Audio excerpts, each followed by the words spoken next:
Senador chama Barroso de mentiroso e ainda sobra para Gilmar Mendes e a senadora do PT. Pois é, o vídeo de hoje é muito polêmico. Vamos assistir esse vídeo comigo? Posso ser professora a favor simplesmente do homem ou da humanidade. Sou professora a favor da decência contra o despudor, a favor da liberdade contra o autoritarismo, a favor da autoridade contra a licenciosidade, a favor da democracia contra a ditadura. Mas não dá para passar, Cajuru, é ver uma pessoa da esquerda dizer que é a favor da democracia. Mas como, rapaz? Isso é uma contradição em si mesmo. Primeiro que a esquerda é a favor do partido único, historicamente. Pleonasmo. E agora, eles estão ao lado ainda, olha que a dificuldade que teve o Lula para dizer uma palavrinha mais ou menos sobre a eleição da Venezuela, que tinha problemas, mas apoiou a vida inteira.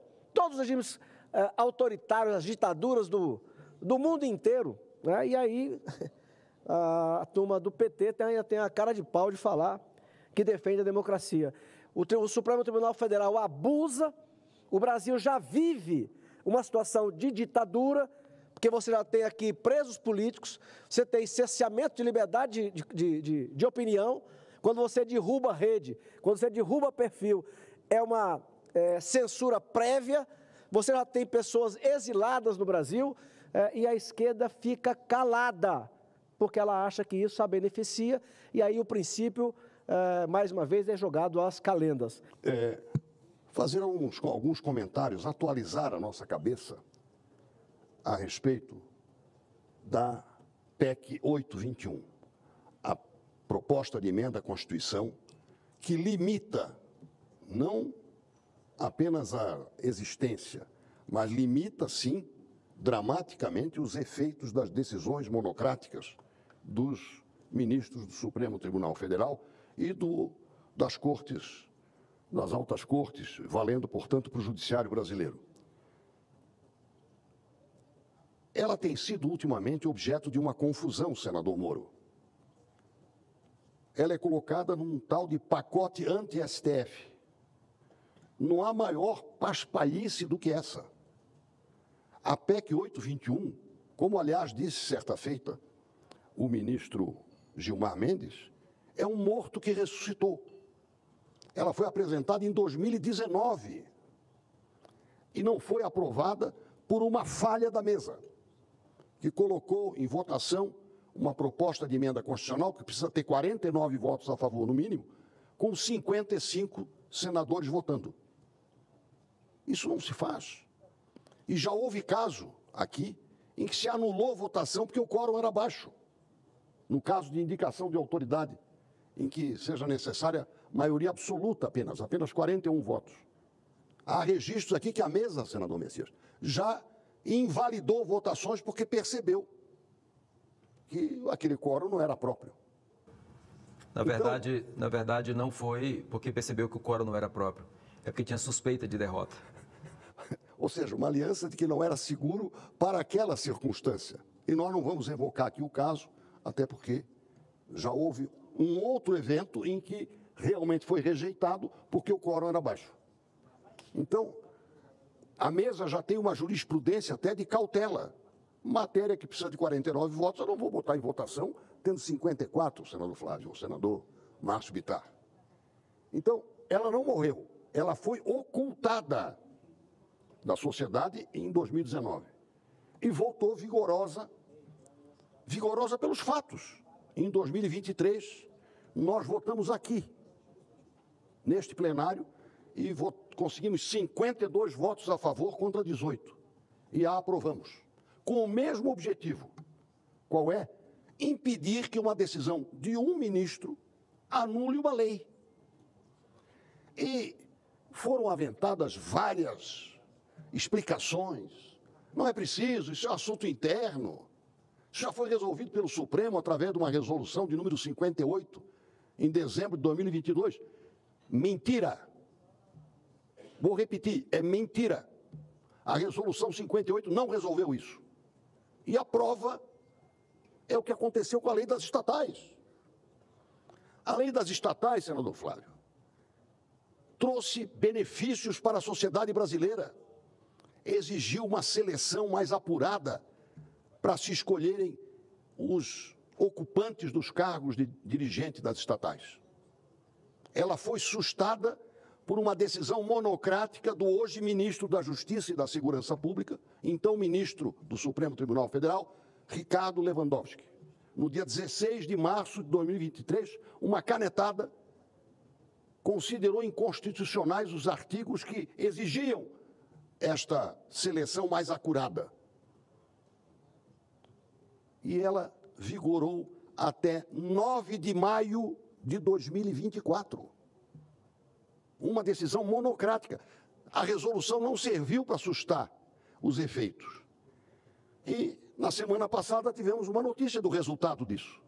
O prejuízo das estatais brasileiras, no ano passado, elas que eram superavitárias, foi de 7,2 bilhões de reais. Repito, durante o governo Temer, que foi quando foi aprovada, no governo Bolsonaro, as estatais foram retiradas dos cartórios e da crônica policial. Já voltaram para o boletim econômico. Se acumulavam lucros, se eram bem geridas, já ofereceram ao povo brasileiro uma conta que nós estamos pagando, os contribuintes todos, de 7,2 bilhões de reais para resultado do afrouxamento das regras. Então, não funcionou internamente ou externamente dispositivo produzido pelo STF para impedir a vigência abusiva das decisões monocráticas que contrariam o interesse do Brasil e afrontam o parlamento. Deputados e senadores eleitos pelo povo. Presidente da República, seja quem for, eleito pelo povo. Aprovam e sancionam uma lei e essa lei é desmanchada por uma decisão monocrática. E é disto que eu venho falar. Não há afronta nenhuma. E hoje começa a aflorar a convicção, senador Messias, de que a nossa PEC, longe de afrontar o Supremo, valoriza o colegiado Supremo Tribunal Federal, e não o indivíduo. Não é possível que uma estrela solitária, exceto a do Botafogo, queira valer mais do que uma constelação. O que vale pela Constituição é o Supremo Tribunal Federal, assim como o que vale não é o senador fulano ou beltrano, é o Senado Federal, é o Congresso Nacional, que representa a federação, o povo brasileiro. Então, não há afronta nenhuma essa tentativa de, através da picuinha, agredir a iniciativa do nosso querido senador Oriovisto, que eu tenho a honra de ser relator desta iniciativa. Não adianta querer amesquinhá-la com objetivos circunstanciais. Esse é um propósito maduro do Senado Federal, amadurecido, e que teve votos expressivos de quem não pertence à oposição. Pessoas livres, cuja consciência os fez votar a favor, e foram todos alcunhados, senador Sérgio Moro, de pigmeus morais. Não vou dizer quem é que falou isso, mas saiu lá do Supremo essa expressão para apodar, para cognominar o grupo de senadores que teve a coragem de acordo com a sua consciência, fazer o bem à democracia. Pois não, senador Moro? Uma parte, muito rapidamente, eu sempre tive presente também, senadores pediam a mim, que essa PEC 8 é racionalizar o controle de constitucionalidade. Não dá para um ministro suspender um ato de 513 deputados, 81 senadores, que passa ainda pelo presidente da República, todos eleitos. Não quer dizer que o senador, que o deputado, que o presidente é melhor que o ministro supremo ou vice-versa.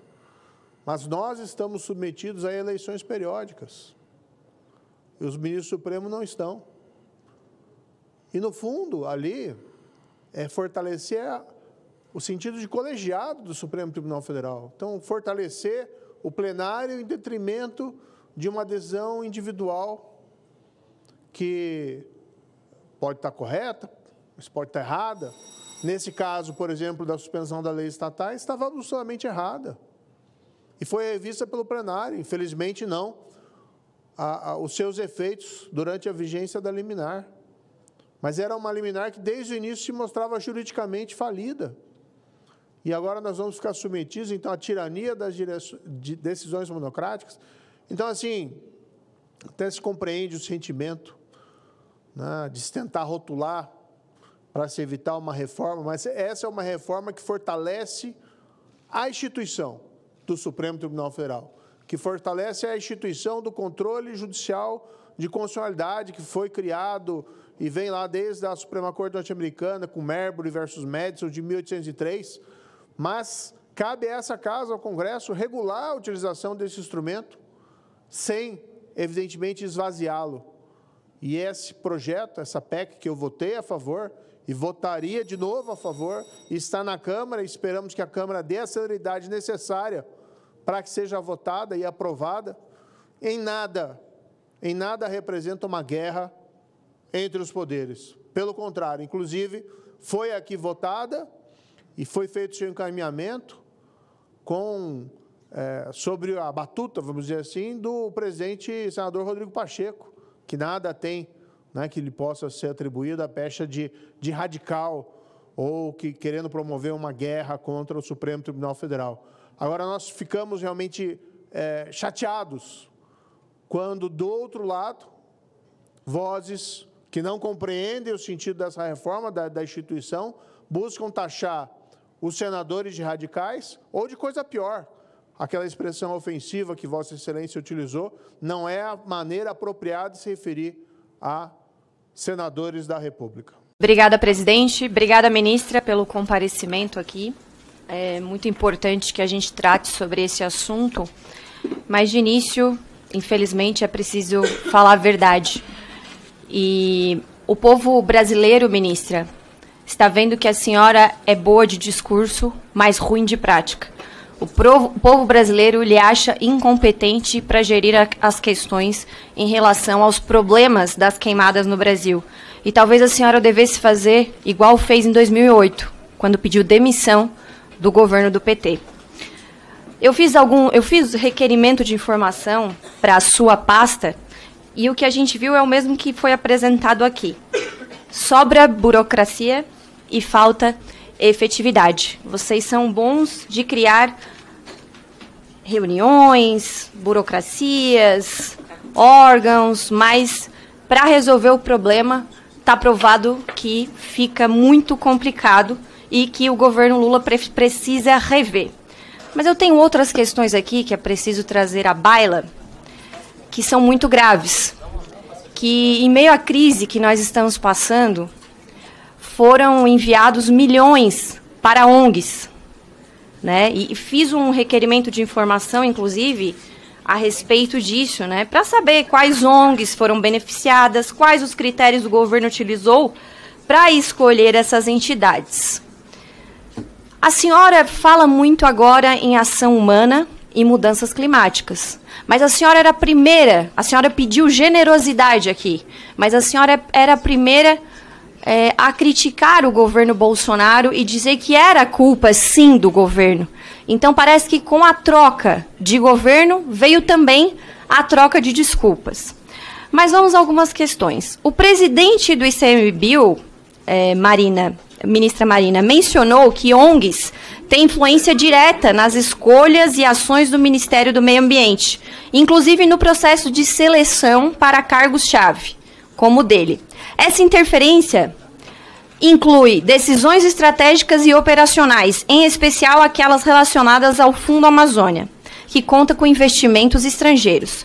Com base nisso, como o governo justifica que ONGs determinem decisões cruciais do Ministério do Meio Ambiente? Até que ponto o Ministério é influenciado por agendas externas, considerando a participação direta de ONGs no ICMBio? Quem define a política ambiental do Brasil?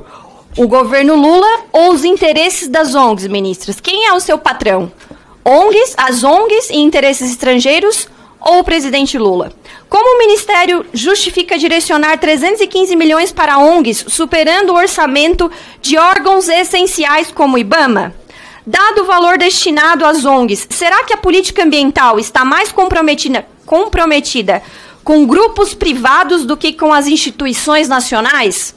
Ministra, com encontros e alianças com a Open Society, controlada pela família Soros, a política ambiental brasileira agora responde a quem?